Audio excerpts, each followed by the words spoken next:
120 కిలోల సింథటిక్ డ్రగ్స్ను పట్టుకున్నారట. ఏనో కాదు, యాదాద్రి జిల్లాలో మూతబడ్డ ఒక రసాయన పరిశ్రమలో తయారు చేస్తున్నారట. ఏడా గీనే హైదరాబాద్ పక్కన. కొనుగోలుకు వచ్చిన ముంబైకి చెందిన ముఠా సభ్యుడు కొంటందుకు వచ్చిండట. కొనడానికి తరలిస్తుండగా పట్టుకున్న టీజీఏఎన్బి రాచకొండ పోలీసులు వారం రోజుల నిఘాతో గుట్టు రట్టు. డ్రగ్స్ విలువ 24 కోట్లట. చూసుకోరిగా.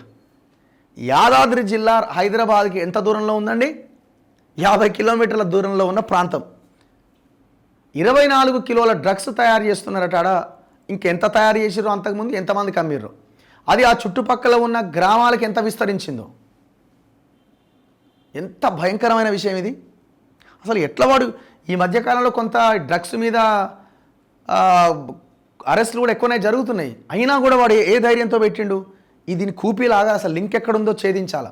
యాదాద్రి జిల్లాలో రసాయన ఫ్యాక్టరీ ఎవడిది, ఆ మూతబడ్డ కంపెనీ ఎవడిది, వాడు ఎందుకు రెంట్కి ఇచ్చిండు, వాడెవడు వీడెవడు, ఈ మొత్తం వ్యవహారం తేల్చాలా. విషయం ఏంటంటే ఈ డ్రగ్స్ కేసుల్లో పట్టుబడుతున్నారు, ఏదో రకంగా కేసు కథం అయిపోతున్నది. ఎవడో అరెస్ట్ అవుతున్నాడో మళ్ళీ ఆ కేసు ఏమైందో మనకి తెలియదు. ఇగో భువనగిరిలో డ్రగ్స్ వివరాలు వెల్లడిస్తున్న డీసీపీ రాజేష్ చంద్ర. యాదాద్రి భువనగిరి జిల్లాలో ఒక మూతబడ్డ రసాయన పరిశ్రమలో సింథటిక్ డ్రగ్స్ను తయారు చేస్తున్న ముఠా గుట్టును Telangana anti narcotics bureau Rachakonda పోలీసులు రట్టు చేశారు. డ్రగ్స్ను ముంబైకి తరలిస్తుండగా జిల్లాలోని బీబీనగర్ టోల్గేట్ వద్ద పోలీసులు పట్టుకున్నారు.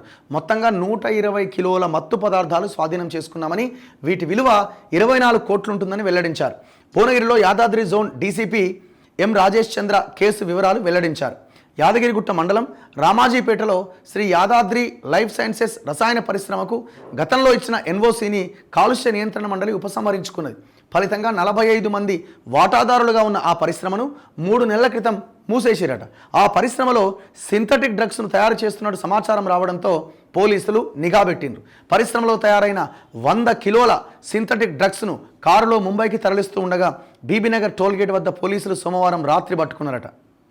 మత్తు పదార్థాలు తరలిస్తున్న యాదాద్రి భువనగిరి జిల్లా చిన్న కందుకూరు గ్రామానికి చెందిన రియల్ ఎస్టేట్ వ్యాపారి నేతి కృష్ణారెడ్డి, అడ్డగూడూరు మండలం కంచనపల్లికి చెందిన చెప్పు సునీల్, ముంబైకి చెందిన ఫైజాన్ అహ్మద్, ఇస్రార్ అహ్మద్ను అరెస్ట్ చేసి అదుపులోకి తీసుకున్నారు. రసాయన పరిశ్రమలో దాడులు నిర్వహించి రవాణా చేయడానికి సిద్ధంగా ఉంచిన మరో 15 కిలోల సింథటిక్ డ్రగ్స్ను, ముడి పదార్థాలను, డ్రగ్ తయారీకి వినియోగించిన పరికరాలను స్వాధీనం చేసుకున్నారు. మరో 5 కిలోల డ్రగ్స్ను నిందితుడు ఇస్మాయిల్ వద్ద స్వాధీనం చేసుకున్నారట. ఎంత ఘోరం ఇది. పరిశ్రమ మూతపడడంతో అక్కడ కార్మికుడిగా పనిచేసిన సత్యనారాయణ తాను ఎదుర్కొంటున్న ఆర్థిక ఇబ్బందులను మిత్రుడైన కృష్ణారెడ్డికి చెప్పిండట.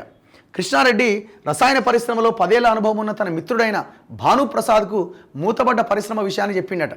సింథటిక్ డ్రగ్స్ తయారు చేద్దామని, తొందరలోనే పెద్ద మొత్తంలో సంపాదించవచ్చని వారికి భానుప్రసాద్ చెప్పిండట. తర్వాత కొంతమంది పరిశ్రమ వాటాదారులతో సమావేశం జరిపించి ఒప్పించిండట.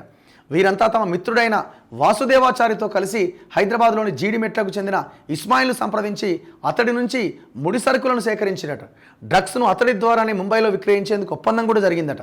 మరి వాడు ఏ కంపెనీల్లో ఇంకెట్లా చేస్తున్నాడో వాడు ఇస్మాయిల్ అంటాడు. ఇది లింక్ ఛేదించాల్సిన అవసరం ఉన్నది, లేకపోతే ఎంత ఘోరం ఇది.